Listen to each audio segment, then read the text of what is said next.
கர்த்தருடைய பரிசுத்தமுள்ள நாமத்திற்கு ஸ்தோத்திரம். இன்றைய நாளின் கர்த்தருடைய வார்த்தையாக எபேசியர்களது நிருபம் 5ஆம் அதிகாரம் 20வது வசனம். நம்முடைய கர்த்தராகிய இயேசு கிறிஸ்துவின் நாமத்தினாலே எப்பொழுதும் எல்லாவற்றிற்காகவும் பிதாவாகிய தேவனை ஸ்தோத்திரித்து. இந்த இடத்துல எபேசு சபைக்கு பவுல் அப்போஸ்தலன் எழுதும் பொழுது சொல்லுகிறார், நம்முடைய ஆண்டவராகிய இயேசு கிறிஸ்துவின் நாமத்தினாலே எப்பொழுதும் எல்லா சூழ்நிலைகளிலும் எல்லாவற்றிற்காகவும் நாம் பிதாவாகிய தேவனை ஸ்தோத்திரிக்க வேண்டும். எனக்கு அருமையானவர்களே, நம்முடைய வாழ்வில் நன்மைகள், நம்முடைய வாழ்வில் மேன்மையான சமாதானம், சந்தோஷம் இருக்கும் பொழுது நம்ம ஆண்டவரை ஸ்தோத்திரிக்கிறோம், துதிக்கிறோம், எல்லாம் சரிதான். ஆனால் பவுல் சொல்லும் பொழுது சொல்கிறார், எந்த சூழ்நிலையிலும் ஒருவேளை இந்த வார்த்தைகளை கேட்டு கொண்டிருக்கும் பொழுது நீ சோர்ந்து போயிருக்கலாம், உன்னுடைய ஆவிலை நீ பலவீனப்பட்டிருக்கலாம்.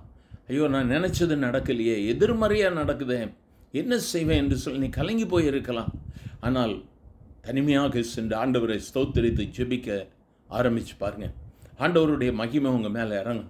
தேவனாகிய கர்த்தர் தம்முடைய வல்லமையை உங்கள் மேலே இறக்குவார். எதற்காக உனக்கு இந்த வாழ்வில் இந்த போராட்டம், இதிலிருந்து நீ எப்படி விடுபட முடியும் என்பதை கர்த்தர் உனக்கு சொல்லி தருவார். இந்த கர்த்தர் நியமித்ததானால் அவரே உன்னை வெளியே கொண்டு வருவார். ஆகவே நம்முடைய வாழ்விலும் எல்லா சூழ்நிலைகளிலும் அவரை ஸ்தோத்திரிக்க ஆரம்பியுங்கள். என் ஆண்டவரே, நீர் அனுமதித்த பாதைக்காக ஸ்தோத்திரம்.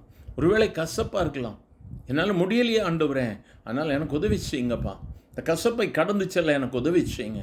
ஆண்டவரை ஸ்தோத்திரித்து துதித்து பாருங்கள். உங்களுக்கு விரோதமாக எழும்பின சத்துரு வெட்கப்பட்டு போவார். இந்த கசப்பை கர்த்தர் மாற்றுவார். இந்த கசப்பின் நாட்களுக்கு கர்த்தர் ஒரு முற்றுப்புள்ளி வைப்பார். இந்த கசப்பு நிரந்தரம் அல்ல. இந்த வார்த்தைகளை கேட்கிற தேவ பிள்ளையே, இந்த கசப்பு என் வாழ்வில் நிரந்தரமாக இருந்துருமோ, இந்த கசப்பை என் உள்ளத்தை விட்டு மாறாதோ என்று சொல்லி கலங்கி போய் கேட்டுக்கொண்டிருக்கிறாயோ, இந்த காலவேளையிலே சொன்னை பார்த்தான் சொல்லுகிறார், உன் இருதயத்தின் கசப்பு நிரந்தரம் அல்ல, நிச்சயமாகவே முடிவு உண்டு.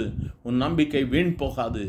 எழுந்து ஆண்டவருடைய சமூகத்தில், இதோ கர்த்தர் என் பட்சத்தில் இருக்கிறார், மனிதன் எனக்கு என்ன செய்ய முடியும் என்கிற நம்பிக்கையை இன்னும் உறுதியாக, இன்னும் ஆழமாக பற்றி பிடித்துக் கொள்ளுங்கள். நம் தேவன் ஜீவனுள்ள தேவன், அவர் ஜீவிக்கிறார், அவர் நன்மை செய்கிறவர். இன்று தம்முடைய பிள்ளைகளுக்கு நன்மை செய்யாமல் அவர் யாருக்கு நன்மை செய்வார்? எல்லாவற்றையும் உதறி தள்ளிவிட்டு, இயேசுவே, இது உங்கள் பிள்ளை, நான் வந்துட்டு ஆண்டவரே, எனக்கு உதவி செய்யுங்க ஆண்டவரே என்று சொல்லி அவரை ஸ்தோத்திரித்து துதிக்க ஆரம்பிப்பாயா? இந்த சூழ்நிலையில் அவரை நீ மகிமைப்படுத்த ஆரம்பிக்கும் பொழுது கர்த்தர் உனக்காக தம்முடைய தூதர்களை அனுப்புவார். அவரை நோக்கி பார்க்கலாமா?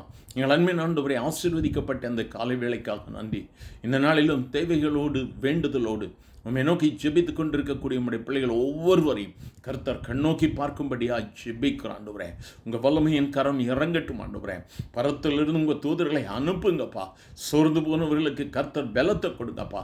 என்னென்ன தேவைகளுக்காய் உம்முடைய பிள்ளைகள் இந்த வேளையில் ஜெபிக்கிறார்களோ, உம்மை நோக்கி கூப்பிடுகிறார்களோ, என்ன நாளில் ஒரு அற்புதத்தை செய்யும் ஆண்டவரே. இயேசுவை நோக்கி கூப்பிட்டேன், அவர் எனக்கு உதவி செய்தார் என்று சொல்லி உம்முடைய பிள்ளைகள் உம்முடைய நாமத்தை இன்னும் அதிகமாக பற்றி பிடித்து கொள்ள, இயேசுவே எனக்கு எல்லாம் என்று சொல்லும்படியாய் கர்த்தர் அற்புதத்தை செய்யும். நீர் அப்படி செய்கிறதா இவருக்காய் ஸ்தோத்திரம். ஆசீர்வதியும். இயேசுவின் நாமத்தில் பிதாவே. ஆமேன், ஆமேன்.